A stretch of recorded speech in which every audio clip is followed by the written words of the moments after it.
Une demi-heure avant, nous avions à l'esprit de ramener Léonie à l'école. Une demi-heure après, on se retrouve avec Léonie dans une ambulance. Nous retrouvons l'équipe médicale, oncologue et chirurgien à l'hôpital de la Timone, qui nous explique que Léonie a 6 à 12 mois encore à vivre et qu'il est important donc d'en profiter.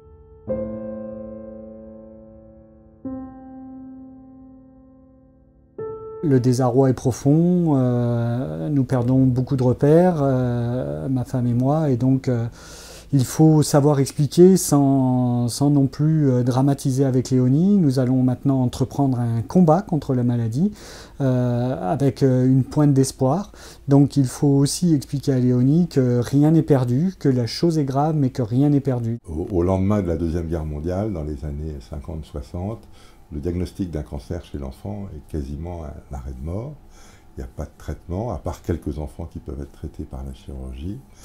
On va ensuite assister, entre les années 60-70 et les années 2000, à des progrès absolument spectaculaires de la prise en charge des cancers de l'enfant, qui sont liés principalement à l'utilisation de la chimiothérapie et à la bonne combinaison entre la chimiothérapie, la radiothérapie et la chirurgie.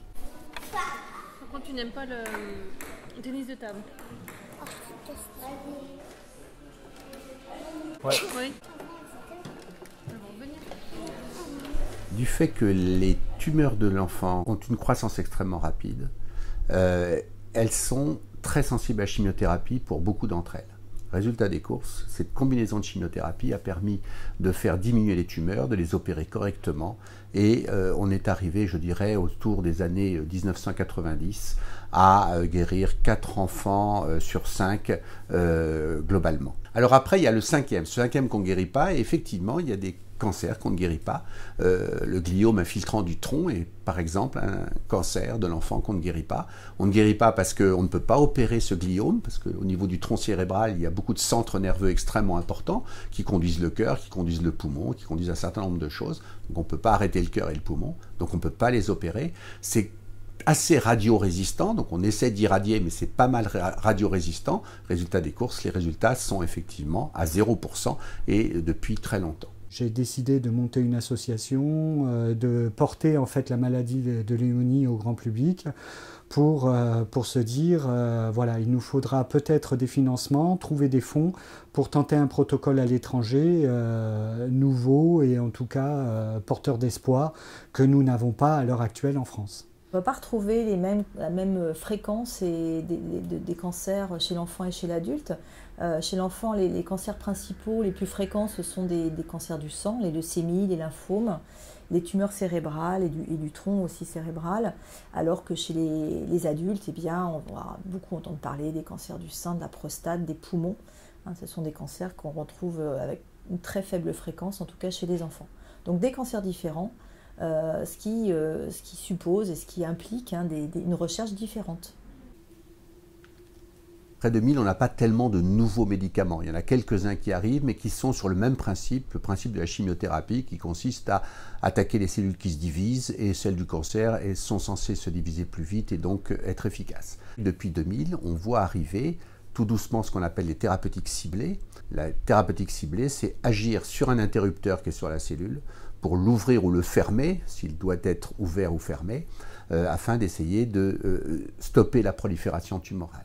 Mais finalement, on s'aperçoit de plus en plus qu'il n'y a pas qu'un seul interrupteur, mais il y en a beaucoup, et qu'il faut maintenant demander aux chercheurs fondamentaux de travailler sur ces modèles de cancer de l'enfant, et essayer de nous dire finalement quels sont les interrupteurs qu'il faut ouvrir, quels sont les interrupteurs qu'il faut fermer.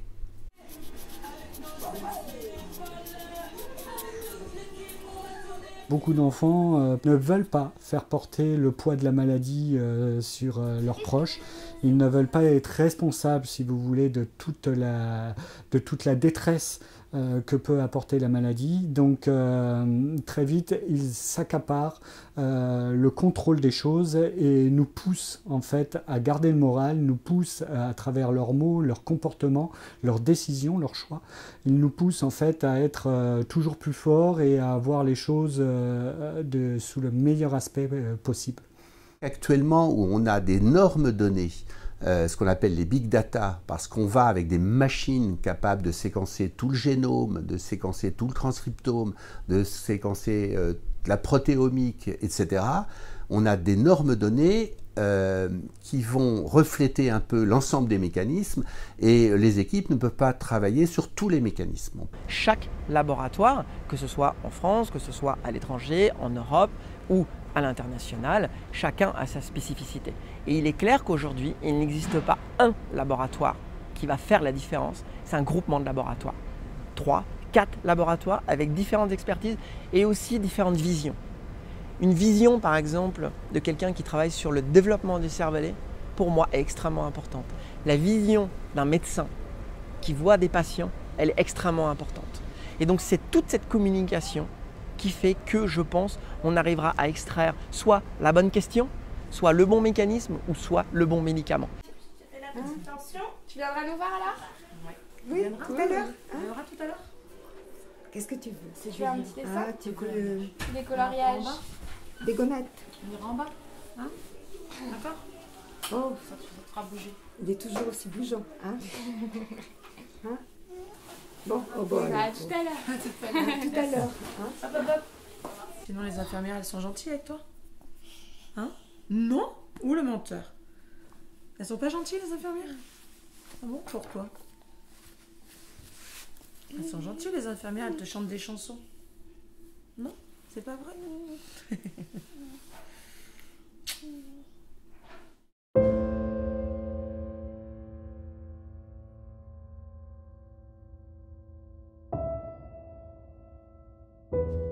On emmène durant l'été 2017 Léonie en radiothérapie. Il faut savoir que pour des parents, c'est quand même quelque chose de dramatique, puisque nous allons effectivement envoyer des rayons dans la tête de notre enfant.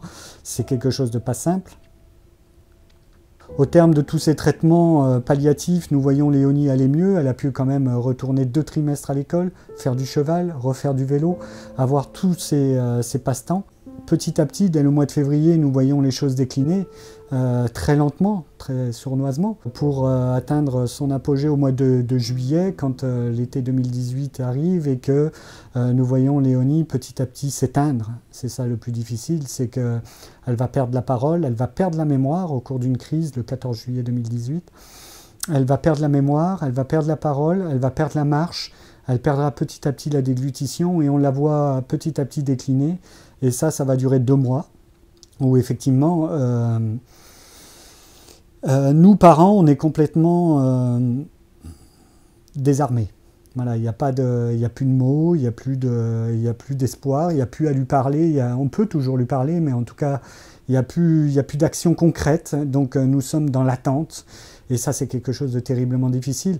Léonie, petit à petit, s'est éteinte, mais nous étions là, en veille, à la regarder, à la supporter, à l'aider, à lui tenir la main. Et ça pour...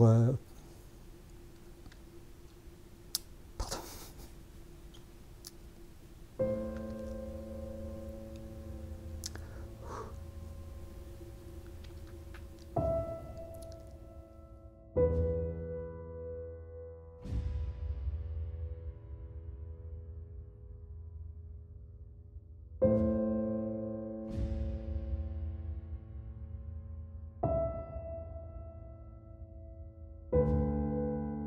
L'idée, c'est de lever les fonds pour une recherche collective.